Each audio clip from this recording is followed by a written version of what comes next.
अस्सलाम वालेकुम dear students. Welcome to Hasan education institute of health science. आज जो हम प्रैक्टिकल डिस्कस करने लगे हैं वो है about introduction of lab instruments. Pharmacy technician part 1 का माइक्रोबायोलॉजी का ये पहला प्रैक्टिकल है, जिसके अंदर हमने उन इंस्ट्रूमेंट्स के हवाले से डिटेल में बात करनी है जो कि लैब्स के अंदर यूज़ होती हैं। इसमें सबसे पहले जो है ना वो माइक्रोस्कोप के हवाले से बताया हुआ है। और microscope is an instrument use to see objects that are too small for the naked आई।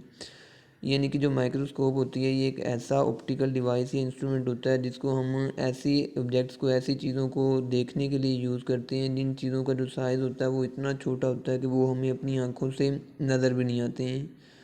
तो जैसे सेल्स होते हैं या टिश्यूज़ हैं या माइक्रो ऑर्गेनिज्म, बैक्टीरिया, वायरसेस वगैरह होते हैं, तो इन सारी चीज़ों को स्टडी करने के लिए, इनको देखने के लिए हम जो है ना वो माइक्रोस्कोप को यूज़ करते हैं। यहाँ पे नेक्स्ट जो है ना वो कंपाउंड माइक्रोस्कोप की डायग्राम दिखाई हुई है। माइक्रोस्कोप बाकी भी डिफरेंट टाइप्स की होती हैं, जैसे इलेक्ट्रॉन माइक्रोस्कोप है, स्टीरियो माइक्रोस्कोप है, या फिर स्कैनिंग माइक्रोस्कोप्स होती हैं। कंपाउंड माइक्रोस्कोप की अगर बात करें तो इसमें जो है ना वो दो तरह के पार्ट्स होते हैं, एक स्पोर्टिंग पार्ट्स होते हैं और दूसरे जो है ना वो ऑप्टिकल पार्ट्स होते हैं। स्पोर्टिंग पार्ट्स में हेड, आर्म और बेस आ जाते हैं। ये जो स्पोर्टिंग पार्ट्स होते हैं इनका जो फंक्शन होता है माइक्रोस्कोप के अंदर, एक तो ये होता है कि ये दूसरे जो पार्ट्स होते हैं माइक्रोस्कोप के उनको सपोर्ट प्रोवाइड करते हैं, और दूसरा माइक्रोस्कोप को कैरी करने के लिए जो है ना उसमें हेल्प करते हैं।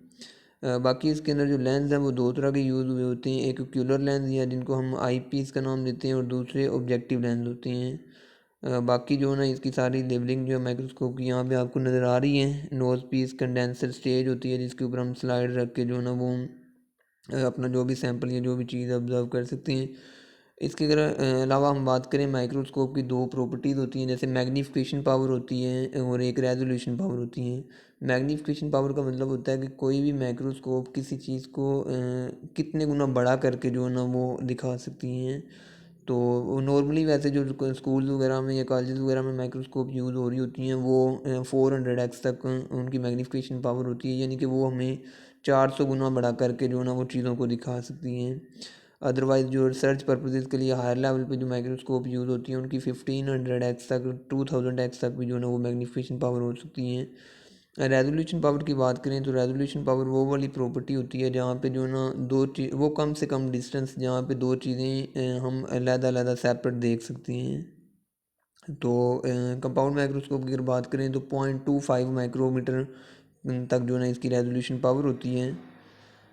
उसके बाद नेक्स्ट जो इंस्ट्रूमेंट दिया हुआ है वो है अबाउट सेंट्रीफ्यूज। सेंट्रीफ्यूज जो होता है ये एक ऐसा इंस्ट्रूमेंट होता है जिसके अंदर डिफरेंट टाइप के सैंपल्स को या फ्लूइड्स को हम लोग स्पिन करवाते हैं हाई स्पीड के ऊपर, और वो जो फ्लूइड या वो जो सब्सटेंस होता है उसके जो कंपोनेंट्स होते हैं उनकी डेंसिटी की बिहाफ पे जो कंपोनेंट है वो सेपरेट हो जाते हैं। जैसे फ़र्ज़ कर लें हमारे पास ब्लड का सैंपल है, तो ब्लड को हम सेंट्रीफ्यूज की मदद से जब स्पिन करवाएंगे तो उसमें जितने भी ब्लड के कंपोनेंट्स हैं, जैसे प्लाज्मा है या बाकी के जो सेलुलर पार्ट्स होते हैं ब्लड के, जैसे red blood cells, white blood cells, platelets हैं, तो ब्लड के सारे कंपोनेंट्स जो हैं उनकी डेंसिटी के बिहाफ पे सेंट्रीफ्यूज के अंदर सेपरेट होना स्टार्ट हो जाती हैं। उसके बाद नेक्स्ट जो दिया हुआ है वो है अबाउट ऑटोक्लेव। ऑटोक्लेव लैब के अंदर यूज़ होने वाला एक ऐसा इंस्ट्रूमेंट होता है जिसको स्टरलाइजेशन करने के लिए यूज़ करते हैं। स्टरलाइजेशन क्या होता है? स्टरलाइजेशन एक ऐसा प्रोसेस होता है जिसके अंदर हम किसी भी आर्टिकल से, किसी भी जैसे ग्लासवेयर का सामान होता है वहाँ से माइक्रो ऑर्गेनिजम्स को किल करने के लिए या रिमूव करने के लिए जो प्रोसेस यूज़ होता है उसको स्टरलाइजेशन का नाम देते हैं। ऑटोक्लेव जो होता है इसको भी स्टरलाइजेशन में यूज़ करते हैं। ऑटोक्लेव के अंदर स्टीम, भाप जिसको हम कहते हैं, भाप भाप की मदद से, स्टीम की मदद से चीज़ों को स्टरलाइज किया जाता है। ये प्रॉपर एक कंटेनर लाइक जो है ना वो कह लें एक इंस्ट्रूमेंट होता है। इसके अंदर स्टीम को जनरेट करवाया जाता है पानी की मदद से, और एक ट्रे इसके अंदर रखा हुआ होता है जिसके अंदर हम जो है ना वो ग्लासवेयर का या जो भी चीज़ हमने स्टरलाइज करनी है उसके अंदर रख के इसका ढक्कन जो लिड जो होती है उसको बंद कर देते हैं, और आलमोस्ट 121 डिग्री टेम्परेचर तक जो है ना वो हमें 15 से 20 मिनट जो लगते हैं वो चीज़ जो है ना वो स्टरलाइज हो जाती हैं। इसके अलावा इसमें जो स्ट्रिप्स यूज़ होती हैं जो कि इस चीज़ को इंडिकेट करती हैं कि जो स्टरलाइजेशन होगी है या नहीं हुई।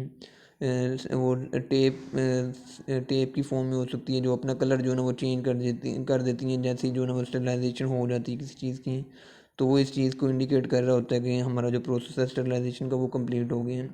उसके बाद नेक्स्ट दिया हुआ यहाँ पे pH मीटर के हवाले से। pH meter is a laboratory equipment which is use to measure acidity और alkalinity of a solution. pH meter जो होता है ये एक ऐसा इंस्ट्रूमेंट होता है जो कि किसी भी सोल्यूशन की एसिडिटी या अल्कलाइनिटी को मेजर करने के लिए यूज़ किया जा सकते हैं।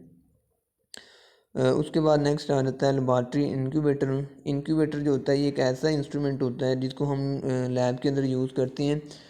किसी भी जैसे माइक्रो ऑर्गेनिज्म होते हैं, बैक्टीरियल कल्चर होता है हमारे पास, उसको एक अगर हम कंट्रोल कंडीशन में, कंट्रोल टेम्परेचर पे अगर हम ग्रो करवाना चाह रहे हैं तो उसके लिए ये इंक्यूबेटर को यूज़ कर सकते हैं। इंक्यूबेटर के अंदर जो है ना हम टेम्परेचर अपनी मर्ज़ी का मेंटेन कर सकते हैं, सेट कर सकते हैं, और जो है ना वो डिफरेंट टाइप्स के बैक्टीरियल या माइक्रो ऑर्गेनिज्म के कल्चर्स को ग्रो करवाने के लिए हम इसको यूज़ कर सकते हैं।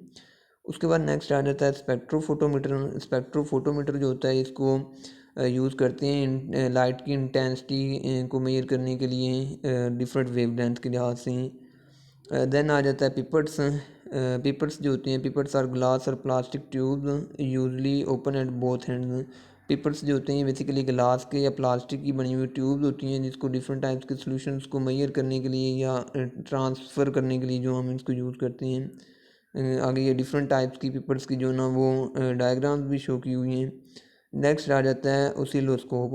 ओसिलोस्कोप जो होती है ये फिज़िक्स के अंदर मोस्टली इसको यूज़ किया जाता है। Oscilloscope, the purpose of an oscilloscope is to measure a voltage that change with time and show it in a graphical format. Oscilloscope जो होता है ये एक ऐसा इंस्ट्रूमेंट होता है जो कि वोल्टेज को मेजर करने के लिए कि वोल्टेज कैसे टाइम के साथ चेंज हो रहा है और उसको ग्राफिकल फॉर्म में जो ना वो शो करने के लिए ओसिलोस्कोप को यूज़ किया जाता है।